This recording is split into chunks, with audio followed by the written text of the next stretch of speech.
దొంగే దొంగ దొంగ అన్నట్టు ఇవాళ మీరు గొంతు బిగ్గర చేసుకొని మా మైకులు ఇవ్వకుండా ఇవాళ మా కౌశిక్ రెడ్డి గారి మీద పగబట్టి ఉద్దేశపూర్వకంగా ఒక కక్షతోని ఇవాళ ఎథిక్స్ కమిటీకి రెఫర్ చేసిండ్రు అనేది రాష్ట్ర ప్రజలకు అందరికీ అర్థమవుతా ఉంది. వీళ్ళకేదో దళితుల మీద ప్రేమ ఉందని పెద్ద ఉద్ధరించినట్టు మాట్లాడుతున్నాడు. అసలు మేము కదా, గౌరవనీయులు కేసీఆర్ కదా, భారతదేశంలో ఎస్సీ ఎస్టీ ఎస్డిఎఫ్ డబ్బులు ల్యాబ్స్ కావద్దు, ఏదైనా ఒక సంవత్సరంలో ఖర్చు పెట్టకపోతే దాన్ని క్యారీ ఫార్వర్డ్ చేయాలని ఈ భారతదేశంలో చట్టం తెచ్చిన తొలి ప్రభుత్వం కేసీఆర్ గారి ప్రభుత్వం. కేసీఆర్ గారి చట్టం తెచ్చినాక దేశంలో 10 రాష్ట్రాలు మన చట్టాన్ని తీసుకుపోయి ఆ చట్టాన్ని దేశం మొత్తం కూడా అనేక రాష్ట్రాలు కాపీ పేస్ట్ చేసుకొని ఇతర రాష్ట్రాల్లో అమలు చేసినారు. దళిత గిరిజనుల గురించి నిజాయితీగా ఆలోచించి ఒక చట్టం తెచ్చింది బీఆర్ఎస్ ప్రభుత్వం. కేసీఆర్ గారు కదా ఈ దేశంలో ఎవరు ఆలోచించని విధంగా ఆలోచించి దళిత బంధు పథకాన్ని తెచ్చింది కేసీఆర్ గారు కదా. అది నువ్వేం చేసినావు రేవంత్ రెడ్డి?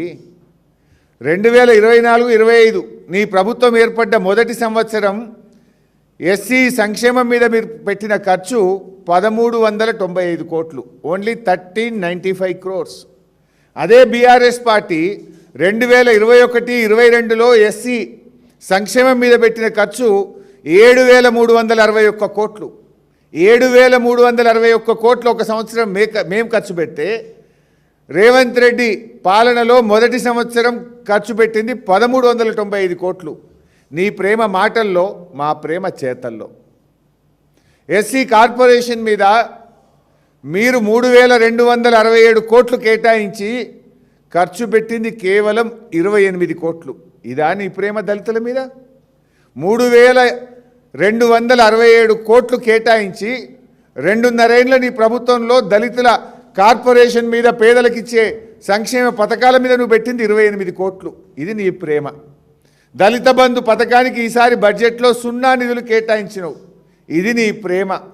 ఎస్సీ ఎస్టీ ఎస్డిఎఫ్లో 40% కూడా ఖర్చు చేయలేదు నువ్వు. నీ బడ్జెట్లో 2 సంవత్సరాలు కూడా ఖర్చు చేయలే. ఇది నీకు దళితుల మీద ఉన్న ప్రేమ. అన్నీ కపట ప్రేమ, మొసలి కన్నీరు తప్ప ఎస్సీ ఎస్టీల మీద రేవంత్ రెడ్డికి నిజమైనటువంటి ప్రేమ లేదు. బడా బడా కాంట్రాక్టర్లకు బిల్లులు ఇచ్చినావు కానీ మా ఎస్సీ ఎస్టీ విద్యార్థులకు నువ్వు కనీసం ఫీజు రియంబర్స్మెంట్ ఇవ్వలేదు. నీ ఎస్సీ డిక్లరేషన్ ఒక్కటి కూడా నువ్వు ఈరోజు వరకు అమలు చేయకుండా దళిత గిరిజనులను మోసం చేసిన చరిత్ర రేవంత్ రెడ్డి గారిది, ఆయన ప్రభుత్వాన్ని.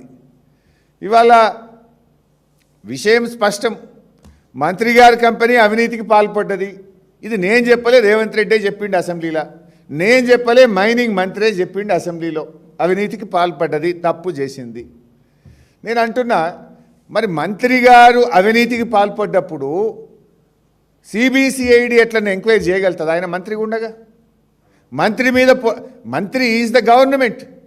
ఆ గవర్నమెంట్ కింద పనిచేసే పోలీసులు గవర్నమెంట్ మీద ఎంక్వైరీ చేస్తారా?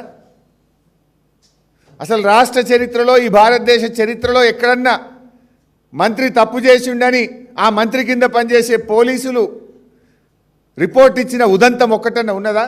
అసలు జరుగుతుందా ఇది? అందుకే మేమేమన్నాము, మంత్రి గారిని డిస్మిస్ చేయాలి, లేదా సిబిసిఐడి ఎంక్వైరీ కాదు, సిట్టింగ్ జడ్జి చేత విచారణ జరపండి, అసెంబ్లీలో హౌస్ కమిటీ వేయండి అని మేము డిమాండ్ చేసినాం. కానీ రేవంత్ రెడ్డి మంత్రిని కాపాడడానికే సిబిసిఐడి ఎంక్వైరీ వేసిండు. మంత్రిని కాపాడడం కోసమే సిబిసిఐడి ఎంక్వైరీ. నిజంగా నీకు చిత్తశుద్ధి ఉంటే మంత్రిని బర్తరఫ్ చేసి సిబిసిఐడి